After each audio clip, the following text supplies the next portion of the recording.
Canine, dog refuses to leave crying baby's crib. What he sensed saved the child's life. What happened next will absolutely shock you.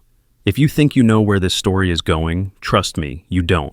Before we begin, hit that like button, share this with someone who needs to hear it, and let me know in the comments where you're listening from around the world.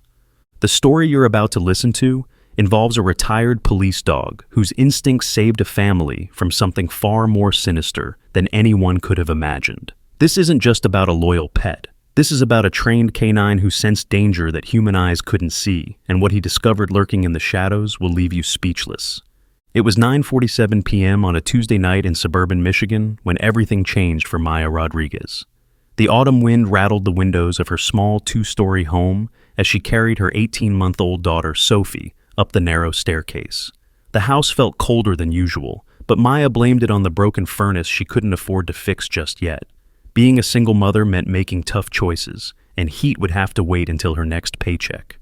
"Come on, baby girl," Maya whispered, bouncing Sophie gently in her arms. The toddler's dark curls stuck to her forehead with sweat from crying, but she was finally settling down. "Mama's got you." Behind them, the heavy footsteps of Rex echoed on the wooden stairs. The massive German Shepherd had been with Maya's family for 3 years now, ever since he retired from the Detroit Police Department after taking a bullet during a drug raid. The injury ended his career, but not his protective instincts. Maya's brother Carlos, a police officer himself, had suggested adopting Rex when the department was looking for homes for retired canines. "He's still got plenty of good years left," Carlos had said, "and with you living alone with Sophie, having a trained guard dog isn't a bad idea." Maya had agreed, though she never imagined she'd actually need Rex's protection.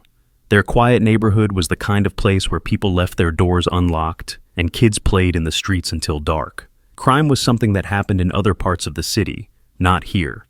As they reached the top of the stairs, Rex suddenly stopped. His ears shot up, and his entire body went rigid. Maya paused, looking back at him with confusion. "What's wrong, boy?" she asked softly, not wanting to wake Sophie again. Rex didn't respond to her voice. Instead, he pushed past them both, moving with the silent precision of his police training. He positioned himself directly in front of Sophie's nursery door, his massive frame blocking the entrance. His nose twitched as he sniffed the air, and a low, almost inaudible growl rumbled from deep in his chest. Maya felt a chill run down her spine. In all the time Rex had lived with them, she'd never seen him act like this. He was always calm, always gentle around Sophie, but now he looked like the police dog he used to be, alert and ready for action. "Rex, what are you doing?" Maya whispered, trying to keep her voice steady. "Move, boy. Sophie needs to sleep." But Rex didn't move. If anything, he planted himself more firmly in front of the door, his dark eyes fixed on something Maya couldn't see. The growl grew slightly louder, and the hair along his spine began to stand up. Maya's heart started beating faster. She'd heard stories from Carlos about how police dogs could sense things humans couldn't. Their hearing was sharper, their noses could detect scents from incredible distances, and their instincts had been honed by years of training to recognize danger. "Is someone there?" Maya called out, her voice barely above a whisper. She felt foolish talking to an empty hallway, but Rex's behavior was making her nervous. Silence. Maya took a step toward the nursery door, but Rex immediately moved to block her path. He looked up at her with those intelligent brown eyes, and for a moment, Maya could swear she saw something that looked like a warning. Okay, she said, backing away slowly. "We'll wait." Sophie stirred in her arms, making small whimpering sounds that threatened to turn into full-blown crying again. Maya bounced her gently, trying to keep her calm while watching Rex's every move. The dog remained perfectly still for what felt like hours, but was probably only a few minutes. Then, as suddenly as it had started, his tension seemed to ease. His ears relaxed, the growl stopped, and he took a few steps away from the door. Maya waited another moment, then carefully approached the nursery. Rex followed, but stayed close to her side, still alert but no longer blocking her path. The nursery looked exactly as she'd left it earlier that evening. Sophie's crib sat against the far wall, surrounded by the soft glow of a nightlight shaped like a crescent moon. Stuffed animals lined the shelves, and a mobile of colorful butterflies hung motionless above the crib. Everything was normal, peaceful even. Maya gently placed Sophie in her crib, pulling the soft pink blanket up to her chin. The little girl's eyes fluttered closed almost immediately, exhausted from her earlier crying fit. "There we go," Maya whispered, stroking Sophie's hair. "Sweet dreams, baby girl." As she turned to leave, she noticed Rex hadn't moved from his position near the door. He was still watching the room, his head tilted slightly, as if listening for something only he could hear. "Come on, Rex," Maya said softly. "Let's let her sleep." But Rex didn't follow her out of the room. Instead, he walked over to the crib and lay down on the floor beside it, his body positioned so he could see both the door and the window. His eyes remained open, scanning the room with the vigilance of a sentry on duty. Maya stood in the doorway, uncertain. Part of her wanted to call Rex away, to insist he sleep in his usual spot downstairs. But another part of her, the part that remembered all the stories Carlos had told her about Rex's incredible instincts, told her to trust the dog's judgment. "Fine," she whispered, "but if she wakes up crying again, you're on your own." Maya made her way downstairs, but sleep didn't come easily. Every creak of the old house made her jump, and she found herself straining to hear any unusual sounds from upstairs. She tried to convince herself that Rex was just being overly protective, that maybe he'd smelled a raccoon outside or heard a cat in the yard, but deep down, she couldn't shake the feeling that something was wrong. Around midnight, Maya finally drifted off on the living room couch, the baby monitor crackling softly beside her. But her sleep was restless, filled with dreams of shadows moving in empty rooms and the sound of Rex's low growl echoing through the house. It was 3:17 a.m. when the baby monitor erupted with the sound of Sophie's screams. Maya bolted upright, her heart racing as she grabbed the monitor. Through the static, she could hear Sophie crying, but there was something else too. Rex was barking, not his usual alert bark, but something urgent and aggressive. Maya ran up the stairs, taking them two at a time. As she reached the top, she could see Rex standing in Sophie's room, his body tense and ready to attack. But he wasn't looking at the crib. He was staring up at the ceiling, specifically at the air vent directly above Sophie's bed. "What is it, boy?" Maya rushed to the crib and picked up Sophie, who was crying hysterically. The little girl's face was red and tear-streaked, and she kept pointing upward, toward the same spot Rex was focused on. Maya followed their gaze to the air vent. At first glance, it looked normal, just a standard rectangular vent with white metal slats. But as she looked closer, something seemed off. The screws on one corner appeared to be loose, and there was a tiny glint of something metallic, just visible through the slats. Rex's barking grew more intense, and he began jumping up toward the vent, his claws scraping against the wall. "Shh, it's okay," Maya whispered to Sophie, but her own voice was shaking. "Everything's okay." But everything was not okay. As Maya stared at that vent, a terrible realization began to form in her mind. Someone had been in her house. Someone had accessed that vent. And whatever they had put there, Rex had sensed it. Maya's hands trembled as she pulled out her phone and dialed 911. But before she could hit send, she heard it. A sound that made her blood run cold. Footsteps. Slow, deliberate footsteps coming from somewhere inside the house. Rex's barking stopped abruptly. His ears perked up, and he moved to the doorway, positioning himself between Maya and whatever was out there. His lips pulled back in a silent snarl, revealing teeth that had once been trained to take down criminals. Maya clutched Sophie tighter and back toward the window. The footsteps were getting closer, coming up the stairs now, but that was impossible. She had locked the doors. She had checked them herself before going to bed, unless someone had been inside the house all along. The footsteps reached the top of the stairs and paused. Maya could hear her own heartbeat pounding in her ears as she waited, phone still clutched in her hand, finger hovering over the call button. Then a voice, barely above a whisper, drifted through the darkness. "Maya." The voice was familiar, and that made it even more terrifying, because Maya recognized it. She knew exactly who was standing in her hallway at 3 a.m., calling her name. It was David, her ex-boyfriend, the man she'd broken up with 6 months ago, the man who had threatened her when she asked him to leave, the man who had disappeared completely after she got a restraining order against him, the man who wasn't supposed to know where she lived. Rex's growl returned, low and menacing. He had met David before, back when they were dating, and the dog had never liked him. Now, Maya understood why. "I know you're in there." David's voice was closer now, just outside the nursery door. "We need to talk." Maya's finger pressed the call button, and she whispered desperately into the phone when the operator answered. "Please, someone's in my house. I need help. I'm at 1247 Maple Street. Please hurry."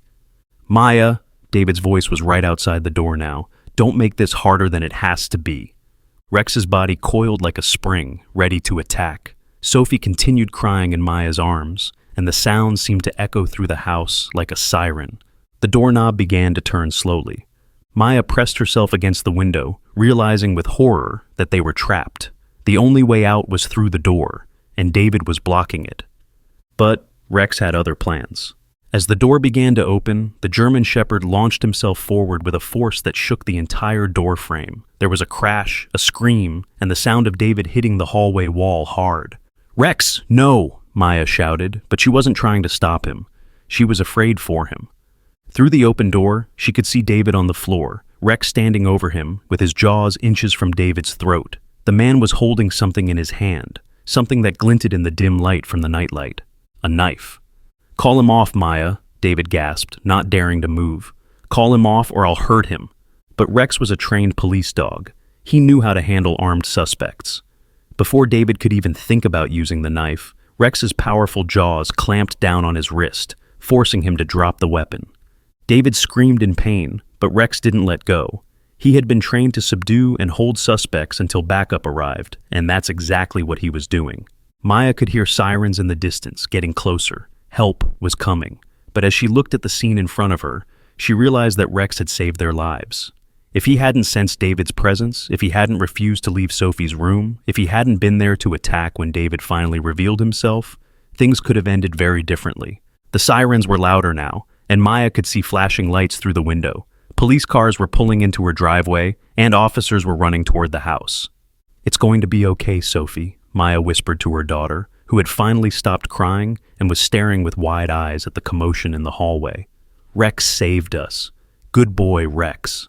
As the police stormed up the stairs, weapons drawn, Rex finally released his grip on David's wrist, but he didn't move away. He stayed right there, standing guard over the man who had threatened his family, until the officers could take over. David was unconscious now, whether from pain or shock, Maya couldn't tell. Blood was seeping from the bite wounds on his wrist, and there were scratches on his face from where he'd hit the wall. "Ma'am, are you okay?" One of the officers approached Maya cautiously, his weapon still drawn but pointed away from her. "Yes," Maya managed to say, though her voice was shaky. "The dog saved us. He knew something was wrong. He's been acting strange all night." The officer looked at Rex with new respect. "This is a police dog, isn't it?" "Retired," Maya said. "His name is Rex. He used to work with Detroit PD." "Well, he hasn't lost his touch," the officer said, holstering his weapon. "Paramedics are on their way. We'll need to get that guy to a hospital, but first we need to figure out how he got in here." As more officers arrived and began processing the scene, Maya finally allowed herself to breathe. She looked down at Rex, who had positioned himself at her feet, still alert but calmer now that the immediate danger had passed. "Thank you," she whispered to him. "Thank you for protecting us." Rex looked up at her with those intelligent brown eyes, and Maya could swear she saw understanding there. He had done his job, just like he'd been trained to do. He had protected his pack. But as the officers began their investigation, they discovered something that made Maya's blood run cold all over again. David hadn't just broken in tonight. He had been watching them for weeks, maybe months. The loose screws on the air vent weren't an accident. Hidden inside the vent was a small camera, positioned to record everything that happened in Sophie's room.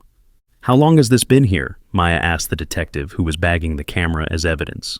"Hard to say without analyzing it," he replied, "but based on the dust patterns and the way it was mounted, I'd guess at least a month, maybe longer." Maya felt sick. David had been watching them sleep, watching her change Sophie's diapers, watching their most private moments, and she had never known.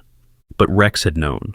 Somehow, the dog had sensed that something was wrong. His behavior tonight hadn't been random or coincidental. He had been trying to tell her that danger was near, that someone was watching them. As the paramedics loaded David onto a stretcher and the police finished collecting evidence, Maya sat on Sophie's changing table with her daughter in her arms. Rex lay at their feet, finally relaxed for the first time all night. "We're going to need to find somewhere else to sleep tonight," one of the officers told Maya. "This is still a crime scene, and we'll need to do a more thorough search in the morning." Maya nodded, though she wasn't sure where they would go. She could call Carlos, but it was almost 5 a.m. now, and she didn't want to wake his family. As if reading her thoughts, the officer continued, "There's a safe house program for domestic violence victims. We can get you set up there temporarily if you'd like." "Is that what this was?" Maya asked. "Domestic violence?" "Based on what we've found tonight, and the restraining order you filed against him earlier this year, yes. This was stalking, breaking and entering, attempted assault. If your dog hadn't been here—" He didn't finish the sentence, but he didn't need to. Maya looked down at Rex again, still amazed by what he had done. She had adopted him thinking he would be a good companion for Sophie, someone to play with and grow up alongside. She had never imagined he would literally save their lives. "Can Rex come with us?" Maya asked. "To the safe house?" "Absolutely," the officer said. "After tonight, I think you're going to want to keep him close." As they prepared to leave the house, Maya took one last look around Sophie's nursery. It had been her favorite room in the house, painted in soft pastels with hand-picked decorations that she had carefully chosen before Sophie was born. Now it felt violated, tainted by the knowledge that David had been watching them. But it was also the room where Rex had made his stand, where he had refused to leave despite her commands, where he had positioned himself between his family and danger, ready to fight to the death if necessary. "Come on, Rex," Maya said softly. "Let's go home." But as they walked toward the police car that would take them to safety, Maya realized that home wasn't a place anymore. Home was wherever her family was safe. And tonight, thanks to a retired police dog with the heart of a hero, they were all going home together. The safe house was a modest 2-bedroom apartment in a complex across town. Maya had never been in a place like this before, but she was grateful for the security it offered. As she settled Sophie into the temporary crib that had been provided, Rex positioned himself by the window, his eyes scanning the parking lot below. "He's still on guard duty," observed Detective Sarah Martinez, who had been assigned to Maya's case. She was a woman in her early 40s, with kind eyes and a no-nonsense attitude that immediately put Maya at ease. "Is that normal?" Maya asked, watching Rex's vigilant posture. "Even after what happened?" "For a dog like Rex, absolutely. His training doesn't just disappear because the immediate threat is gone. He's probably going to be extra protective for a while." Detective Martinez sat down across from Maya at the small kitchen table. "We need to talk about what happens next." Maya nodded, though part of her just wanted to curl up with Sophie and pretend none of this had ever happened. "What did you find out about David? How did he get into my house?" "That's where things get complicated," Detective Martinez said, pulling out a thick file folder. "David Chen didn't just break into your house last night. He's been planning this for months. We found a storage unit registered under a fake name, but we were able to trace it back to him through security footage." Maya felt her stomach drop. "What was in it?" "Photos. Hundreds of them. Pictures of you leaving for work, picking up Sophie from daycare, shopping at the grocery store. He's been following you since shortly after you got the restraining order." The words hit Maya like a physical blow. She had felt safe after getting the restraining order. She had thought it was over, that David had accepted the end of their relationship and moved on. Instead, he had been watching her every move. "There's more," Detective Martinez continued gently. "We also found detailed plans of your house, including hand-drawn maps of every room. He knew your daily routine better than you probably knew it yourself." Maya's hands started shaking. "How is that possible? I never saw him. I would have noticed if someone was following me." "He was very careful, professional, almost. We think he may have been watching you from a distance, using binoculars or telephoto lenses. The photos we found were taken from various locations around your neighborhood, all with clear sightlines to your house." Rex suddenly stood up from his position by the window, his ears perked. Both women looked at him, then toward the door. "It's okay, boy," Maya said softly. "We're safe here." But Rex didn't relax. He walked to the front door and sat down directly in front of it, facing outward. Detective Martinez watched this with interest. "Has he been doing that a lot since last night?" "He's barely left our side," Maya admitted. "Even when Sophie was sleeping, he stayed right next to her crib. It's like he knows something we don't." Dogs like Rex are trained to recognize patterns of behavior that indicate potential threats. Right now, he's probably picking up on your stress levels, the unfamiliar environment, the fact that you're not following your normal routine.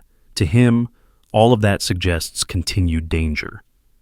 As if to prove her point, Rex's head turned toward the window. A delivery truck was pulling into the parking lot, and the dog tracked its movement with intense focus until it parked in front of a different building.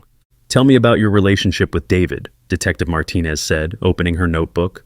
"How long were you together? When did things start to go wrong?" Maya took a deep breath, trying to organize her thoughts.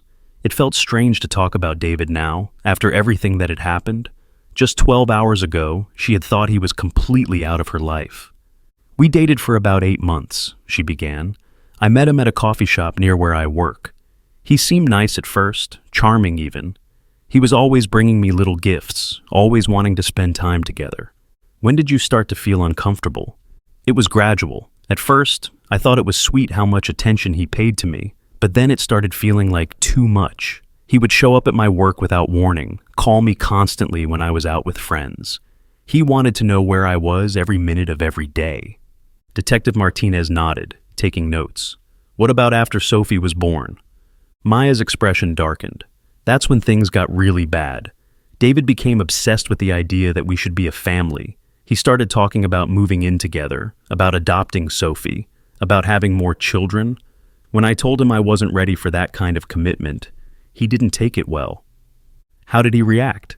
"He became angry. He said I was being selfish, that Sophie needed a father figure. He started making comments about how I couldn't raise her properly on my own. That's when I knew I had to end things." Sophie stirred in her temporary crib, making small whimpering sounds. Maya went to check on her, and Rex immediately followed, positioning himself where he could see both the baby and the door. "What happened when you broke up with him?" Detective Martinez asked when Maya returned. "He wouldn't accept it. He kept calling, showing up at my house, leaving flowers on my doorstep. He said he loved me, that he loved Sophie, that we belonged together. When I told him to stop, he got threatening." "Threatening how?" Maya closed her eyes, remembering. "He said that if he couldn't have us, maybe no one should. That's when I got scared enough to file for the restraining order. And after that? Nothing. Complete silence. I thought maybe the legal action had finally gotten through to him. I thought he had moved on." Detective Martinez flipped through several pages in the file. "According to our investigation, David quit his job about a week after you filed the restraining order. His landlord says he moved out of his apartment around the same time, claiming he was relocating for work. So, where has he been living? We're still working on that, but based on the surveillance photos and the level of detail in his plans, he's been somewhere close enough to watch you regularly." The thought made Maya feel sick. She had been going about her daily life, thinking she was safe, while David had been out there somewhere, watching, planning, waiting. "There's something else," Detective Martinez said carefully. "The camera we found in Sophie's room, it wasn't just recording, it was transmitting." Maya stared at her. "What does that mean?" "It means David could watch the feed in real time from wherever he was. He could see into your daughter's room whenever he wanted, day or night." The implications of this hit Maya like a sledgehammer. David had been watching Sophie sleep, watching Maya change her diapers, watching the most intimate moments of their daily routine. The violation felt overwhelming. "How long?" Maya whispered. "We're analyzing the equipment now, but based on the installation and the dust patterns around it, probably at least 6 weeks, maybe longer." Maya felt like she was going to be sick. 6 weeks? He's been watching us for 6 weeks? At minimum. We're checking with your internet provider to see if there were any unusual data usage patterns that might give us a more precise timeline. Rex suddenly stood up again, this time walking over to Maya and resting his massive head on her lap. The gesture was so gentle, so perfectly timed, that Maya couldn't help but stroke his soft fur. "He knows you're upset," Detective Martinez observed. "Police dogs are trained to recognize emotional distress. He's trying to comfort you." "How did he know?" Maya asked, looking down at Rex's intelligent brown eyes. "How did he know David was there when I couldn't sense anything?" "Dogs have senses we can't even imagine.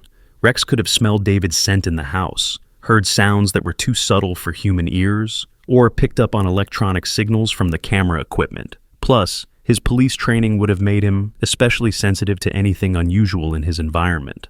Maya thought back to Rex's behavior over the past few weeks.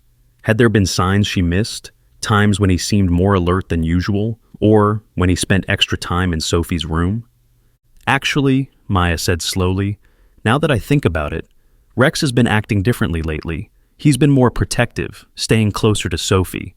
I thought it was just because she's getting more mobile, but maybe he sensed the surveillance and was trying to protect her from it," Detective Martinez finished. "It's entirely possible, Police dogs are trained to detect hidden cameras and recording devices. Even retired, those instincts would still be there. As if understanding the conversation, Rex lifted his head and looked directly at Detective Martinez, then back at Maya. His tail gave a small wag, the first sign of relaxation she'd seen from him since the night before. "What happens now?" Maya asked. "With David, I mean. What are the charges?" Detective Martinez consulted her notes. Breaking and entering, stalking, violation of a restraining order, attempted assault, unlawful surveillance, and depending on what else we find in his storage unit, possibly more. He's looking at serious prison time. Will I have to testify? Probably. But we have a strong case even without your testimony. The physical evidence is overwhelming, and Rex's intervention prevented David from doing whatever he was planning to do. Maya looked at Rex again, still amazed by what he had done. The officer last night said that if Rex hadn't been there, "Your dog saved your lives," Detective Martinez said simply. "David was armed, he had detailed knowledge of your house and routine, and he had been planning this for months. Without Rex's intervention, this could have ended very differently." Sophie woke up fully and started crying. Maya went to pick her up, and as she did, she noticed Rex watching every movement with intense focus. Even now, even in a secure location surrounded by police protection, he was still on guard. "Will we ever be safe?" Maya asked, bouncing Sophie gently. "I mean, really safe?" "David is going to prison for a long time," Detective Martinez assured her. "And we're going to make sure you have all the resources you need to rebuild your life. New identity if necessary, relocation assistance, whatever it takes." But Maya was looking at Rex, who had positioned himself between her and the door again. She realized that safety wasn't just about locks and alarms and restraining orders. Sometimes safety came in the form of a retired police dog who refused to give up his protective instincts. "Can I ask you something?" Maya said to Detective Martinez. "In your experience, do cases like this usually escalate the way this one did?" Detective Martinez hesitated. "Unfortunately, yes. Stalkers who go to this level of planning and surveillance are typically building up to something more serious. The fact that David broke in at night, armed with a knife, suggests he was planning to hurt you or take Sophie. Maybe both." The words hung in the air like a dark cloud. Maya held Sophie tighter, trying not to think about what might have happened if Rex hadn't been there. "The good news," Detective Martinez continued, "is that we caught him before he could carry out whatever he was planning. And thanks to all the evidence he left behind, we can build a case that will keep him locked up for a very long time." A knock at the door made all three of them freeze. Rex immediately went into full alert mode, positioning himself in front of Maya and Sophie, a low growl rumbling in his chest. "It's okay," Detective Martinez said, checking her phone. "That should be your brother Carlos. I called him about an hour ago." Maya felt a wave of relief wash over her. Carlos had been her rock throughout the whole ordeal with David, and she desperately needed to see a familiar face. Detective Martinez opened the door to reveal Carlos Rodriguez, still in his police uniform from the night shift. His face was etched with worry and exhaustion, but his eyes lit up when he saw Maya and Sophie. "Are you okay?" he asked, crossing the room in 2 quick strides to embrace his sister. "When I got the call about what happened—" "We're okay," Maya said, though her voice was shaky. "Rex saved us, Carlos. He knew something was wrong before any of us did." Carlos looked down at Rex, who was still alert but had relaxed slightly upon recognizing him. "I told you he was a good dog to have around. I just never thought you'd actually need him like this." "Detective Martinez was just telling me about what they found," Maya said. "Carlos, David has been watching us for months. He had cameras in Sophie's room." Carlos's face darkened. "That sick bastard, is he talking? Does he have an attorney yet?" "He's still in the hospital," Detective Martinez replied. "Rex did a number on his wrist, and he has a concussion from hitting the wall, but he'll be formally charged once he's medically cleared." "Good," Carlos said grimly. "I hope Rex took a good chunk out of him." As if hearing his name, Rex walked over to Carlos and sat down in front of him, looking up expectantly. "Hey there, partner," Carlos said, scratching behind Rex's ears. "I heard you were a hero last night." Rex's tail wagged slightly, but he remained alert, his ears constantly moving to track sounds from outside the apartment. "He's been like that all morning," Maya observed. "Hyper-vigilant. Is that normal? For a police dog who just protected his family from a real threat?" "Absolutely," Carlos replied. Rex knows his job isn't done yet. He won't fully relax until he's sure the danger has passed completely. Detective Martinez gathered her files. I need to get back to the station, but I'll be in touch with updates as the case progresses. Maya, try to get some rest. This is going to be a long process, and you'll need your strength. After Detective Martinez left, Carlos sat down at the kitchen table with Maya. Sophie had fallen back asleep in her mother's arms, and Rex had resumed his position by the window. Tell me everything, Carlos said. From the beginning. Maya recounted the entire night, from Rex's strange behavior at bedtime to the terrifying confrontation in Sophie's room. Carlos listened without interruption, his expression growing darker with each detail. I should have seen this coming, he said when she finished. I should have taken the threats more seriously. How could you have known? I thought it was over too. But I'm a cop, Maya. I've seen cases like this before. Guys like David don't just give up and move on. They escalate. Maya felt a chill. Detective Martinez said the same thing. She said David was building up to something worse. Carlos nodded grimly. The surveillance, the detailed planning, the fact that he broke in armed. He wasn't just trying to scare you. He was planning to hurt you, or take Sophie, or both. The thought was too horrible to contemplate. Maya looked down at her sleeping daughter, trying to imagine what David had been thinking all those nights he watched them through the hidden camera. What kind of person does something like that? She asked. Someone who's seriously mentally ill, Carlos replied. Someone who can't distinguish between love and obsession, between protection and control. Rex suddenly stood up from his position by the window and walked over to the couch where Maya was sitting. He lay down on the floor beside her, close enough that she could feel the warmth of his body. He's trying to comfort you, Carlos observed. Police dogs are trained to recognize when their handlers are in distress. I'm not his handler, Maya said softly. You are now.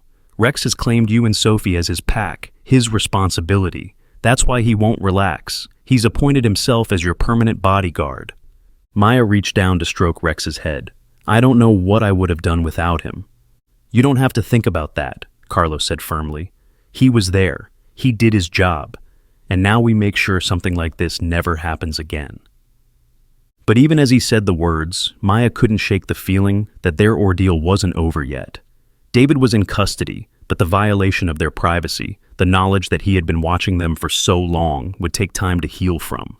And Rex, lying vigilant beside her, seemed to sense that their story was far from finished. The question that haunted Maya most wasn't what David had already done, but what else he might have planned that they hadn't discovered yet. 3 days later, Maya got her answer in the most terrifying way possible. Detective Martinez called at 7:23 a.m., her voice tight with urgency. Maya, we need you to come to the station immediately and bring Rex. What's wrong? Maya asked, instantly alert. She had barely slept since moving into the safe house, and Rex's continued vigilance wasn't helping her nerves. We found something else, something that changes everything we thought we knew about David's plans. An hour later, Maya sat in the police station conference room with Sophie on her lap and Rex at her feet. Detective Martinez spread a series of photographs across the table, and Maya's blood turned to ice. The photos weren't just surveillance shots of her and Sophie. They showed other women too. At least 6 different women, all photographed without their knowledge, all appearing to go about their daily lives unaware they were being watched. We found these in a secondary storage unit, Detective Martinez explained. David had been using multiple fake identities to rent storage spaces around the city. This is what was in the second one.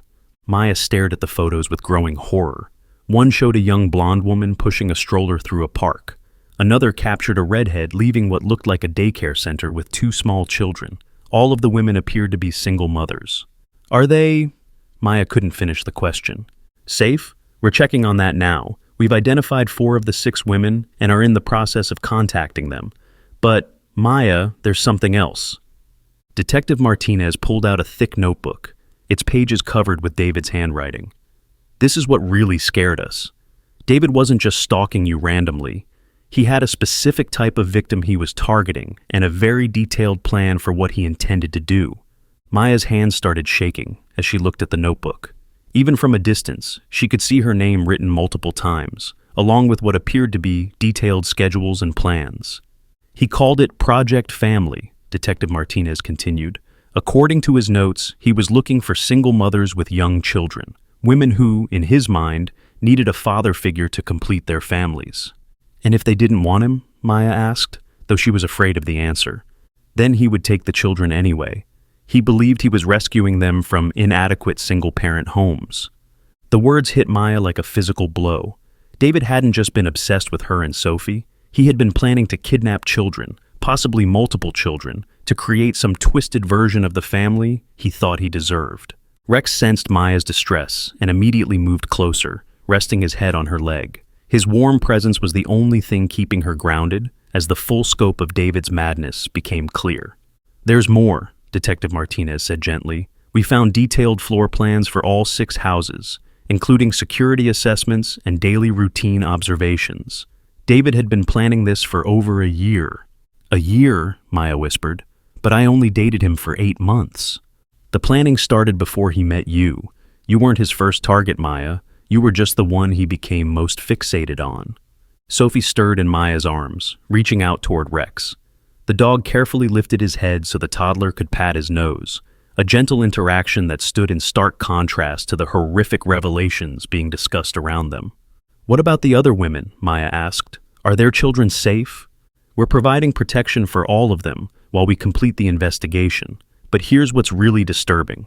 According to David's notes, you and Sophie were supposed to be taken first. You were meant to be what he called his foundation family." Maya felt sick. Foundation for what? For collecting the others.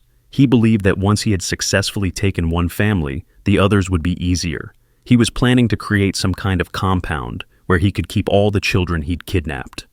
The conference room fell silent, except for the sound of Sophie's gentle babbling as she continued to interact with Rex. The normalcy of the moment felt surreal given the conversation happening around them. "How did you stop this from happening to the other families?" Maya asked. "Rex stopped it," Detective Martinez said simply. "If David had succeeded in taking you and Sophie that night, it would have given him the confidence and resources to move on to his other targets. Instead, he's in custody, and we've been able to warn all the potential victims." Maya looked down at Rex, who was now letting Sophie grab gently at his ears. This amazing dog hadn't just saved her family. He had prevented a crime spree that could have destroyed multiple families. "There's something else," Detective Martinez continued, pulling out another set of photos. "These are pictures of David's apartment before he disappeared. Look at this." The photos showed a converted bedroom that had been set up like a nursery, but not just any nursery. It was decorated exactly like Sophie's room at home, down to the same mobile hanging over a crib and the same stuffed animals arranged on shelves. "He was practicing," Detective Martinez explained, "learning how to care for children, specifically how to care for Sophie. He had books on child development, feeding schedules, sleep training. He thought he was going to be a father." Maya's stomach churned.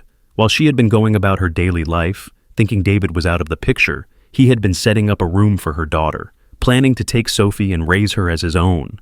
"The most disturbing part," Detective Martinez continued, "is that according to his notes, he genuinely believed he was doing the right thing. He thought he was rescuing children from inadequate homes and giving them better lives." "Better lives as kidnapped children?" Maya asked incredulously. In his mind, yes. He had convinced himself that single mothers were incapable of properly raising children alone, and that he was providing the father figure these kids desperately needed. Rex suddenly lifted his head, his ears perked. A moment later, there was a knock on the conference room door. "Come in," Detective Martinez called. The door opened to reveal Carlos, along with another man Maya didn't recognize. The stranger was tall and lean, with graying hair and the bearing of someone accustomed to authority. "Maya, this is Captain Robert Hayes," Carlos said. "He's in charge of the task force investigating David's case." Captain Hayes shook Maya's hand with a firm grip. "Mrs. Rodriguez, I wanted to personally thank you for your cooperation with this investigation. And I wanted to meet the dog that prevented what could have been one of the worst child abduction cases in our department's history." He crouched down beside Rex, who regarded him with calm assessment. "I've worked with a lot of police dogs over the years," Captain Hayes said, "but I've never seen instincts like this." Even retired, Rex recognized a threat that none of us had detected. "How many children did David plan to take?" Maya asked, though she wasn't sure she wanted to hear the answer. Based on his notes and the surveillance photos, at least 8 children ranging in age from 6 months to 5 years old, Captain Hayes replied, all from single-mother households in this general area. The scope of David's planned crimes was staggering. Maya tried to imagine 8 families going through what she was experiencing. 8 children being torn away from their mothers by a man who believed he knew what was best for them. "What happens now?" she asked. "David is being charged with conspiracy to commit kidnapping, multiple counts of stalking, unlawful surveillance, and several other felonies," Captain Hayes explained. "With the evidence we've gathered, he's looking at life in prison without the possibility of parole. And the other families? We're working with each of them individually to ensure their safety and provide whatever support they need. Some are choosing to relocate, others are upgrading their home security. We're making sure David's arrest becomes public knowledge so that anyone else he might have been watching can come forward." Sophie had fallen asleep in Maya's arms, exhausted by the morning's activities. Rex noticed immediately and adjusted his position to ensure he could still see both her and the door, without disturbing the sleeping child. "There's one more thing," Detective Martinez said, pulling out a final folder. "We found this in David's primary storage unit.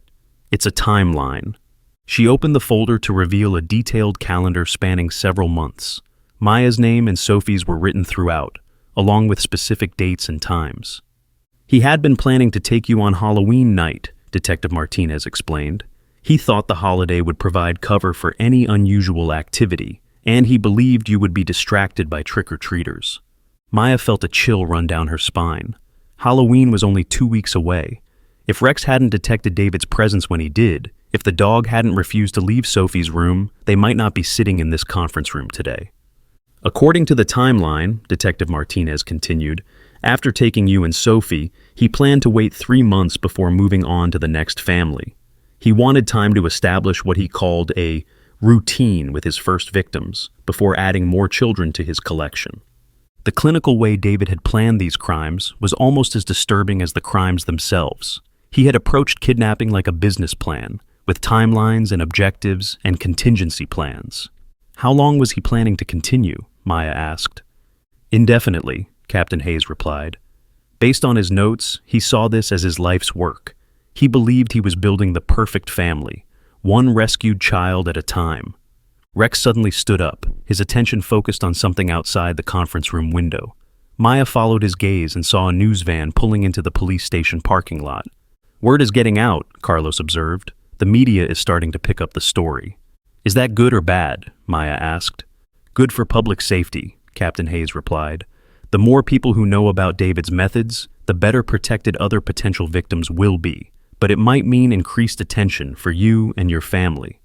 Maya wasn't sure how she felt about that. Part of her wanted the world to know what Rex had done, how a retired police dog had prevented multiple child abductions through his incredible instincts and training. But another part of her just wanted to take Sophie and disappear, to find somewhere safe where they could heal from this trauma. "We can provide media protection if you prefer to keep your identity private," Detective Martinez offered. "You've been through enough without having to deal with reporters." "I want people to know about Rex," Maya said after a moment of consideration. "If this story can help other families recognize warning signs or convince them to trust their pet's instincts, then maybe some good can come from all of this." Captain Hayes nodded approvingly. "That's very brave of you. We'll make sure any media coverage focuses on the positive aspects of the story rather than sensationalizing the crimes." As if understanding that he was being discussed, Rex looked up at Maya with those intelligent brown eyes. She reached down to stroke his head, still amazed by everything this remarkable dog had done for her family. "I keep thinking about what would have happened if we hadn't adopted Rex," Maya said. "If Carlos hadn't suggested getting a retired police dog." "Don't think about that," Carlos said firmly. "Rex was meant to be with your family. Everything happened exactly the way it was supposed to." "The timing was incredible," Detective Martinez agreed. "If you had adopted Rex even a few weeks later, David might have already put his plan into motion." Maya looked at the timeline spread out on the table, with its carefully marked dates and detailed notes. David had been watching her for months, learning her routines, planning his attack. But he had made one critical miscalculation. He had never accounted for Rex. "There's one thing I don't understand," Maya said. "How did David get into the house? I always lock the doors." Detective Martinez and Captain Hayes exchanged a look. "That's something we're still investigating," Captain Hayes said carefully, "but we believe David may have had help." "Help?" Maya felt her world tilt. "What kind of help?" "Someone with access to your house. Someone who could have given him a key or information about your security system." The implications of this hit Maya like a truck. Someone she knew and trusted had been helping David. Someone who had been in her home, around her daughter, had been feeding information to a man planning to kidnap them. Rex sensed her distress and immediately moved closer, pressing his warm body against her legs. His presence was comforting, but it couldn't erase the terrible realization that David's betrayal went deeper than she had ever imagined. "Who?" Maya whispered. "Who would do something like that?" But even as she asked the question, a terrible suspicion was already forming in her mind. There was only one person who had regular access to her house, who knew her schedule, who had keys and alarm codes. Someone she had trusted completely with her most precious possession. The answer would shatter everything Maya thought she knew about the people closest to her, and reveal that Rex's heroic actions had saved them from a betrayal that cut deeper than any stranger's obsession ever could. What Maya was about to discover would make David's crimes seem simple compared to the web of deception that had been hiding in plain sight all along. The name hit Maya like a physical blow when Detective Martinez finally said it 3 hours later. "Jennifer Walsh, your babysitter." Maya stared at the detective in disbelief. "That's impossible. Jennifer has been watching Sophie for over a year. She loves her. She would never—" "We have bank records showing regular payments from David to Jennifer dating back 8 months, Captain Hayes interrupted gently. $500 a month, every month, deposited into an account she thought we'd never find. The conference room suddenly felt too small, too hot. Maya clutched Sophie tighter as the reality sank in. Jennifer, who had held Sophie as a baby, who sang lullabies to help her fall asleep, who Maya had trusted with her daughter's life countless times, had been working with David all along. "She gave him copies of your house keys 3 months ago," Detective Martinez continued. "She also provided him with detailed information about Sophie's routines, your work schedule, and the layout of your home." Rex, who had been calm throughout the morning's revelations, suddenly became alert again. His ears perked up, and he moved to position himself between Maya and the door, as if sensing that the danger was far from over. "Where is Jennifer now?" Carlos asked, his voice tight with anger. "That's the problem," Captain Hayes admitted. "She's missing. When we went to arrest her this morning, her apartment was empty, cleared out completely, like she'd been planning to disappear." Maya felt the world spinning around her. How long has she been gone? Based on what her neighbors told us, probably since the night David was arrested. Someone saw her loading boxes into a car around 4 a.m. "So, she knows we found out about David," Maya said, the implications hitting her. "She knows we're looking for her." "Unfortunately, yes. And that makes her extremely dangerous. Jennifer has intimate knowledge of your family's routines and vulnerabilities. She knows Sophie's temperament, her favorite foods, her sleep schedule. In some ways, she's more dangerous than David ever was." Sophie stirred in Maya's arms, looking around the room with curious eyes. It broke Maya's heart to think that the young woman she had trusted to care for her daughter had been planning to help kidnap her all along. "Why would she do this?" Maya asked. "I paid her well. I treated her like family. Sophie adored her." Detective Martinez pulled out another file, this one much thinner than the others. "Jennifer Walsh isn't actually Jennifer Walsh. Her real name is Rebecca Chen. She's David's younger sister." The room went completely silent. Maya felt like she couldn't breathe. "Sister?" she whispered. "David and Rebecca have a history of working together on elaborate schemes. They were both arrested 5 years ago in Ohio for running a fraud operation targeting elderly residents of assisted living facilities. The charges were dropped on a technicality, but the pattern was there." Carlos leaned forward in his chair. "So this whole thing was planned from the beginning. Maya hiring Jennifer wasn't a coincidence?" "Not at all. David had been watching Maya for weeks before Rebecca applied for the babysitting job. They researched her thoroughly, found out she was a single mother looking for childcare, and Rebecca positioned herself as the perfect candidate. Maya remembered the day she had hired Jennifer.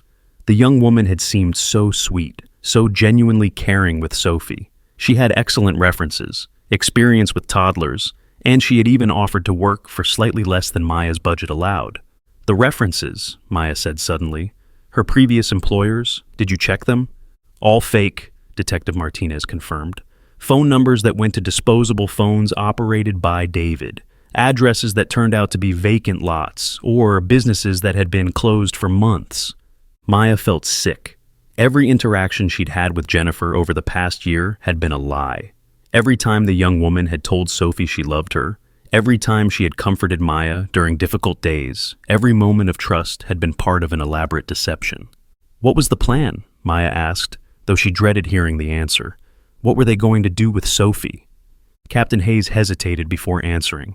Based on David's notes and the communications we found between the siblings, Rebecca was supposed to drug Sophie during one of her regular babysitting sessions, make it look like the child had fallen into a deep sleep naturally. And then, David would enter the house using the keys Rebecca had provided.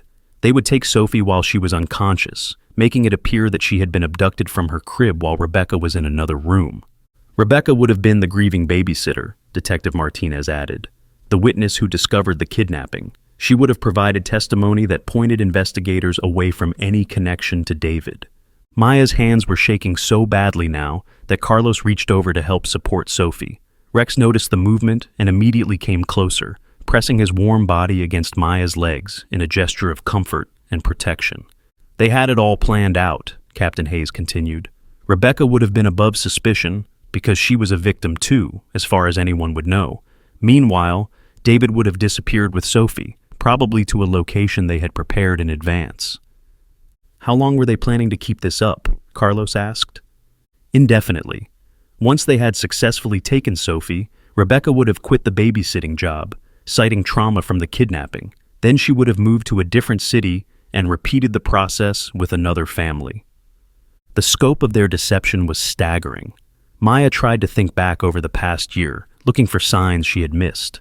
Had there been moments when Jennifer seemed too interested in their routines, too eager to learn about their personal lives? There were times, Maya said slowly, when Jennifer asked a lot of questions about our family, about Sophie's father, about whether we had any relatives nearby. I thought she was just being caring, trying to understand our situation better. She was gathering intelligence, Detective Martinez confirmed. David's notes show detailed information about your support network, your financial situation, your emotional vulnerabilities, information that could only have come from someone with intimate access to your daily life. Sophie started fussing, and Maya automatically began bouncing her gently. The familiar motion was comforting, but it also reminded her of all the times Jennifer had held Sophie the same way, with what Maya had believed was genuine affection. Did Jennifer ever hurt Sophie? Maya asked, the question tearing at her heart. During all those months she was watching her? From what we can tell, no. Rebecca seems to have genuinely cared for Sophie, even while planning to help kidnap her. It's not uncommon in cases like this for the accomplice to develop real emotional attachments to the victims. That makes it worse somehow, Maya said. At least if she had been cruel to Sophie, it would make sense. But to pretend to love her while planning to take her away... Rex suddenly stood up and walked to the window again, his attention focused on something outside. A moment later, Detective Martinez's phone rang. Martinez, she answered, then listened intently for a moment. Her expression grew grave. What is it? Captain Hayes asked when she hung up. Rebecca's car was spotted at a rest stop about 50 miles north of here. Security cameras caught her making a phone call from a payphone around 2 hours ago. Who was she calling? Maya asked, though she was afraid of the answer. We don't know yet, but the timing is concerning. She's been on the run for 3 days, staying off the grid completely. For her to risk using a payphone means she either needed help or she was checking on something important. Captain Hayes stood up abruptly. We need to get Maya and Sophie to a more secure location. If Rebecca is making contact with unknown parties, we have to assume the threat level has escalated. More secure than the safe house? Carlos asked. The safe house address isn't classified information. If Rebecca had been there before, either with David or through her own surveillance, she might know where it is. Maya felt a wave of panic wash over her. Where can we go? If she knows everything about our lives, about our friends and family, where can we possibly be safe? We have a federal facility about an hour outside the city, Captain Hayes explained. It's designed for witness protection cases, much more secure than the local safe house. Rex was still staring out the window, his body tense with alertness. Maya followed his gaze and saw another news van pulling into the parking lot, this one from a national network. "The story's going national," Detective Martinez observed. "That could work in our favor. The more public attention this case gets, the harder it will be for Rebecca to move around undetected. Or it could make her more desperate," Carlos pointed out. "Desperate people do stupid things. Dangerous things." As if to emphasize his point, Rex suddenly let out a low, warning growl. Everyone in the room turned to look at him, then toward the window he was watching. A woman was walking across the parking lot toward the police station. She was wearing a baseball cap pulled low over her face and sunglasses despite the overcast sky. Her build and gait looked familiar, but it was hard to be certain from this distance. "Is that?" Maya started to ask, but Detective Martinez was already reaching for her radio.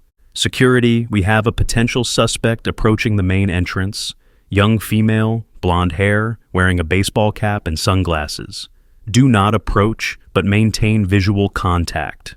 Rex's growl grew louder, and he began pacing back and forth in front of the window. Maya had never seen him this agitated, not even the night David had broken into their house. "We need to move," Captain Hayes said decisively. "Right now." "But if that's Rebecca," Maya said, "shouldn't we—" "If that's Rebecca, then she's either here to surrender or she's here to cause trouble. Either way, you and Sophie need to be somewhere else." Detective Martinez was coordinating with security over her radio, while Captain Hayes gathered the files from the table. Carlos helped Maya to her feet, supporting both her and Sophie as they prepared to leave. Rex stayed by the window for another moment, then suddenly turned and rushed to Maya's side. His protective instincts were in overdrive, and he positioned himself between the family and any potential threat. "There's a back exit that leads directly to the parking garage," Captain Hayes explained as he led them toward the door. "We can get you out without being seen." As they moved through the hallway, Maya caught glimpses of officers taking defensive positions throughout the building. The level of response suggested that law enforcement was taking the threat very seriously. Why would she come here? If she knows we're looking for her, why would she walk into a police station? "Maybe she wants to negotiate," Detective Martinez suggested. "Or maybe she's trying to create a distraction while someone else makes a move." The elevator doors opened onto the parking garage, revealing several unmarked police vehicles waiting with their engines running. Captain Hayes directed Maya, Sophie, and Rex toward a black SUV while Carlos conferred with the other officers. "Where exactly are we going?" Maya asked, as Rex jumped into the back seat beside her. "A federal facility called Pinecrest," Captain Hayes replied. "It's designed specifically for high-risk witness protection cases, much more secure than anything we have locally." As their convoy pulled out of the parking garage, Maya looked back at the police station. She could see officers surrounding the woman in the baseball cap, but from this distance she couldn't tell if it was actually Rebecca or just someone who happened to match the description. "How long will we have to stay at this place?" she asked. "Until we have Rebecca in custody, and we're certain there are no other threats," Detective Martinez replied. "Could be days, could be weeks." Sophie had fallen asleep again, exhausted by the morning's stress and activity. Rex lay beside her, one paw gently touching her leg in a protective gesture that made Maya's heart ache with gratitude. As they drove through the city toward the federal facility, Maya tried to process everything that had happened in the past few days. A week ago, her biggest worry had been whether Sophie was getting enough vegetables in her diet. Now they were fleeing to a federal safe house to escape a kidnapping plot orchestrated by people she had trusted completely. "There's something I don't understand," Maya said as they turned onto the highway.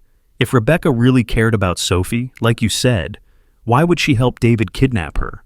What did she think was going to happen?" Detective Martinez exchanged a look with Captain Hayes before answering. Based on David's notes, Rebecca believed she would be part of Sophie's new life. She thought David was planning to keep the children they kidnapped and raise them as a family, with her as the mother figure. "But that's insane. Sophie would have known she was kidnapped. She would have missed me." David had a plan for that too. He was going to tell the children that their mothers had died in accidents, and that he and Rebecca were their new guardians. He believed that with enough time and the right environment, the children would bond with them and forget their previous lives. Maya felt sick. The level of delusion and manipulation involved in David and Rebecca's plan was beyond anything she could have imagined. They hadn't just been planning to kidnap children. They had been planning to erase the children's entire sense of identity and family. "How could anyone think that would work?" Carlos asked. People who are severely mentally ill often have an amazing ability to rationalize their actions, Captain Hayes explained. David and Rebecca had convinced themselves that they were rescuing these children from inadequate homes and giving them better lives. Better lives built on lies and kidnapping, Maya said bitterly. Rex suddenly lifted his head and looked out of the rear window. Maya followed his gaze and saw a silver sedan that seemed to be keeping pace with their convoy, staying exactly 3 cars behind them. "Are we being followed?" she asked.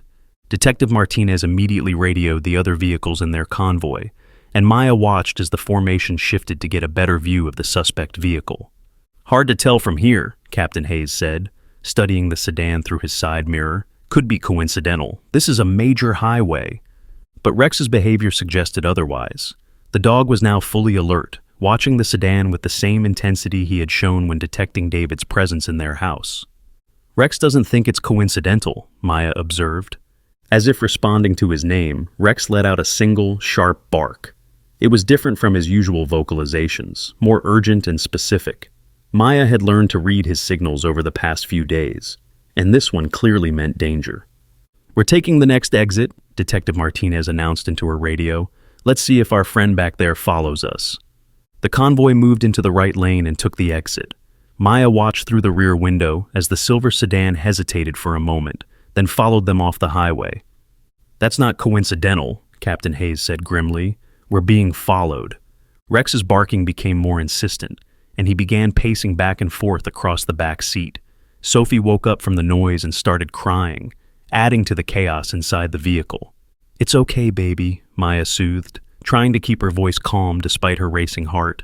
"Everything's going to be okay." But as she said the words, Maya wasn't sure she believed them herself. Rebecca was still out there somewhere, possibly with accomplices they hadn't identified yet. The web of deception that had surrounded Maya's family was deeper and more dangerous than anyone had realized. And now, as they raced through unfamiliar streets with Rex's urgent warnings echoing in their ears, Maya began to wonder if they would ever truly be safe again. The silver sedan was still behind them, and whoever was driving it clearly had no intention of giving up the chase. Who else had been part of David and Rebecca's twisted plan, and how far would they go to finish what the siblings had started? The answer came in the most unexpected way possible. 20 minutes later, when their convoy pulled into what appeared to be an abandoned warehouse district. Maya's heart sank as she realized they weren't heading to a federal facility at all. "This doesn't look like a government building," Carlos said, his hand moving instinctively toward his service weapon. Detective Martinez's voice was strained when she responded. "Change of plans. We received intelligence that Pinecrest has been compromised. We're going to a secondary location while we sort this out."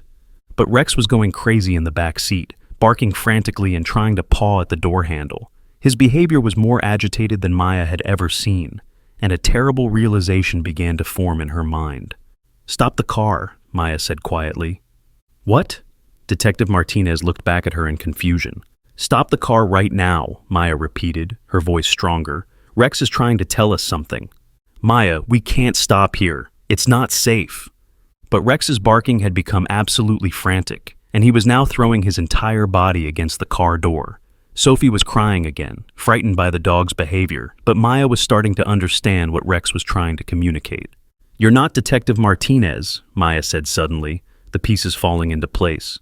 The real Detective Martinez wouldn't ignore Rex's warnings. She's seen what he can do. The woman in the front seat turned around, and Maya saw something cold and dangerous in her eyes that hadn't been there before. "You're a smart girl, Maya. Too smart for your own good." Carlos was already reaching for his weapon when the fake Detective Martinez pulled out a gun of her own. "I wouldn't do that if I were you, Officer Rodriguez. Not with your sister and niece in the car." "Who are you?" Carlos demanded, his hand frozen halfway into his holster. "Someone who's been watching this family for a lot longer than you realize," the woman replied. "David and Rebecca were amateurs compared to what's really going on here." Maya clutched Sophie tighter, her mind racing. "Where's the real Detective Martinez?" "Safe for now, as long as everyone cooperates." The woman glanced at Captain Hayes, who had been suspiciously quiet throughout this exchange. "Isn't that right, Captain?" Maya's blood turned to ice as she realized that Captain Hayes wasn't reaching for his weapon either. He was sitting calmly in the passenger seat, as if armed kidnapping was a normal part of his Tuesday routine. "You're working together," Maya whispered. Robert and I go way back, the fake Martinez said with a cold smile. We've been running operations like this for years. David and Rebecca were useful idiots, but they got sloppy. Started keeping too many records, left too many trails. Rex's barking had reached a fever pitch, and he was now trying to bite through the window. His police training was screaming at him that his pack was in mortal danger, and he was doing everything in his power to protect them. "So you killed them," Carlos said, his voice flat. David's suicide in his cell was very tragic. Captain Hayes spoke for the first time, his voice devoid of emotion. And Rebecca's car accident this morning was equally unfortunate. Maya felt like she was going to be sick. "They're dead?" "David served his purpose by getting us access to your family," the fake Martinez explained. "But he was becoming a liability, too emotional, too attached to his delusions about playing father. This was always a business operation." "What kind of business?" Maya asked, though she dreaded the answer. "The kind that pays very well for healthy children from stable backgrounds," Captain Hayes replied. "Children who won't be immediately missed because their families have been carefully discredited or eliminated." The full scope of the conspiracy was becoming clear, and it was worse than anything Maya could have imagined. This wasn't about David's twisted family fantasies. This was about selling children to the highest bidder. "Sophie is worth quite a bit on the international market," the fake Martinez continued conversationally. "Healthy toddler, good genetics, no significant medical history. There are people who will pay handsomely for a child like that." Rex suddenly threw himself against the car door with such force that the window cracked. The sound made everyone in the car jump, except Captain Hayes, who simply reached over and pressed a button that locked all the doors. "Your dog is remarkable," he observed. "Too bad he won't be coming with us." "You won't hurt him," Maya said fiercely. "I'll do whatever you want, but you don't touch Rex." "Oh, we're not going to hurt him," the fake Martinez laughed. "He's going to hurt himself trying to save you. Dogs like that never know when to quit." As if to prove her point, Rex had begun throwing his entire body against the door repeatedly, desperate to break free and protect his family. Maya could see cuts forming on his muzzle from the broken glass, but he didn't stop.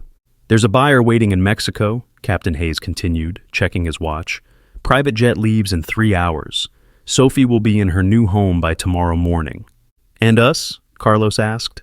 "You and Maya have become too high profile thanks to all this media attention. Unfortunately, you'll be victims of the same tragic accident that claimed Rebecca this morning." Maya's mind was racing, trying to find a way out of this nightmare. They were trapped in a car with 2 armed criminals, heading toward what was probably an even more dangerous location. But Rex's desperate attempts to escape were giving her an idea. "What about the other officers in the convoy?" Maya asked, trying to keep her voice steady. "There is no convoy," the fake Martinez replied. "Those were our people in the other cars. They're already at the warehouse, preparing for your arrival." Maya looked out the back window and saw that the silver sedan was still following them, along with the other vehicles she had thought were police escorts. How many people were part of this conspiracy? "Why Sophie?" Maya asked. "Why my daughter specifically?" "Wrong place, wrong time," Captain Hayes replied. "David's obsession with you brought you to our attention, but once we saw Sophie's medical records and background, we realized she was exactly what one of our clients was looking for." Rex's attempts to break out of the car were becoming more frantic, and Maya could see that he was seriously injuring himself in the process. But she also noticed something else. Each time he threw himself against the door, the cracked window got a little bigger. "David really thought he was in love with you," the fake Martinez continued. "Poor fool had no idea he was just a pawn in a much bigger game. We fed him just enough information to make him feel like he was in control." But Rebecca knew, Maya realized. Rebecca was always the smarter of the two. She understood this was business, not personal. Too bad she got careless at the end. The car was slowing down now, turning into what looked like an industrial complex. Maya could see several warehouses ahead, all of them looking abandoned, except for the cars parked outside one of them. Rex seemed to sense that time was running out. He gathered himself for one final assault on the window, and this time Maya was ready. As he launched himself at the glass, she grabbed the door handle and pulled. The combination of Rex's weight and Maya's leverage was enough to break the compromised locking mechanism. The door flew open just as the car was making a slow turn, and Rex tumbled out onto the asphalt. "Rex!" Maya screamed, but she could see him rolling and getting back to his feet. He was hurt, but alive. The fake Martinez spun around with her gun, but Carlos was faster. Years of police training kicked in as he tackled her, sending the weapon flying across the car. "Get Sophie out!" Carlos yelled as he struggled with the fake Martinez. Maya didn't need to be told twice. She clutched Sophie to her chest and dove out the open door, hitting the ground hard, but managing to protect her daughter from the impact. Rex was there immediately, placing himself between Maya and the car as Captain Hayes emerged with his own weapon drawn. The dog's fur was matted with blood from his escape, but his eyes were clear and focused. "Run!" Carlos shouted from inside the car, still fighting with the fake Martinez. "Take Sophie and run!" Maya stumbled to her feet and started running toward the nearest warehouse, Rex limping beside her. Behind them, she could hear shouting and what sounded like a gunshot. "Carlos!" Maya turned back, but Rex blocked her path, barking urgently. He was telling her to keep moving, to protect Sophie first. Maya ran harder than she had ever run in her life, clutching Sophie against her chest. The toddler was screaming now, terrified by the chaos around them, but Maya couldn't stop to comfort her. They reached the side of a warehouse just as several men emerged from the building where the cars were parked. Maya pressed herself against the wall, trying to stay out of sight while Rex scanned the area for threats. "Find them!" she heard Captain Hayes shouting. "They can't have gone far." Maya looked around desperately for an escape route. The warehouse district stretched for blocks in every direction, but most of the buildings looked abandoned. There was nowhere to hide, nowhere to call for help. Then Rex was moving again, leading her toward what looked like a storm drain at the edge of the complex. The opening was just big enough for her to crawl through if she was careful. "Good boy," Maya whispered as she followed Rex into the dark tunnel. "You always know what to do." The storm drain was cold and damp, but it provided cover from their pursuers. Maya could hear voices and footsteps above them as the men spread out to search the area. Sophie had quieted down, exhausted by crying, and was now clinging to Maya with silent desperation. In the dim light filtering through the drain grates, Maya could see cuts and bruises on Rex's face and legs from his escape, but he was still alert and protective. They crawled through the tunnel for what felt like hours, but was probably only minutes, Rex leading the way with his superior night vision and sense of direction. Finally, they emerged from another drain opening several blocks away from the warehouse complex. Maya pulled out her phone with shaking hands, relieved to see that she still had a signal. But who could she call? If Captain Hayes was part of the conspiracy, how many other law enforcement officers were involved? She thought of the real Detective Martinez, who the fake one had claimed was still alive. Maybe she could reach her somehow. Maya dialed 911, praying that the operator who answered would be legitimate. 911, what's your emergency? This is Maya Rodriguez. I need to speak to Detective Sarah Martinez immediately. It's about the David Chen case. Ma'am, I'm showing Detective Martinez is currently in the field. Can I take a message? No, you don't understand. The woman I was with wasn't the real Detective Martinez. She was working with Captain Hayes. They're trying to kidnap my daughter. There was a pause on the other end of the line. Ma'am, I'm going to transfer you to our duty supervisor. Please hold. As Maya waited, Rex kept watch from the mouth of the storm drain. His injuries looked serious, but his protective instincts were still stronger than any pain he might be feeling. This is Sergeant Williams, a male voice came on the line. Ms. Rodriguez, we've been looking for you. Detective Martinez reported that you never arrived at the federal facility. Maya felt a wave of relief. So, you know about Captain Hayes? We know that Captain Hayes called in sick this morning and never showed up for duty. Whoever you were with was not Captain Hayes. The conspiracy was even deeper than Maya had realized. Not only had the criminals infiltrated the investigation, they had been impersonating senior officers to gain access to witnesses and evidence. Where are you now? Sergeant Williams asked. Maya looked around, trying to figure out their location. I'm not sure. Some kind of industrial area with warehouses. My brother Carlos was with us when we escaped. I don't know if he's... We'll find him, Sergeant Williams assured her. Right now, I need you to stay where you are and stay hidden. We're tracking your phone signal and sending units to your location. As if he could hear the conversation, Rex suddenly became alert again. In the distance, Maya could see flashlight beams moving through the warehouse district. Their pursuers hadn't given up. They're still looking for us, Maya whispered into the phone. Help is on the way, Sergeant Williams replied.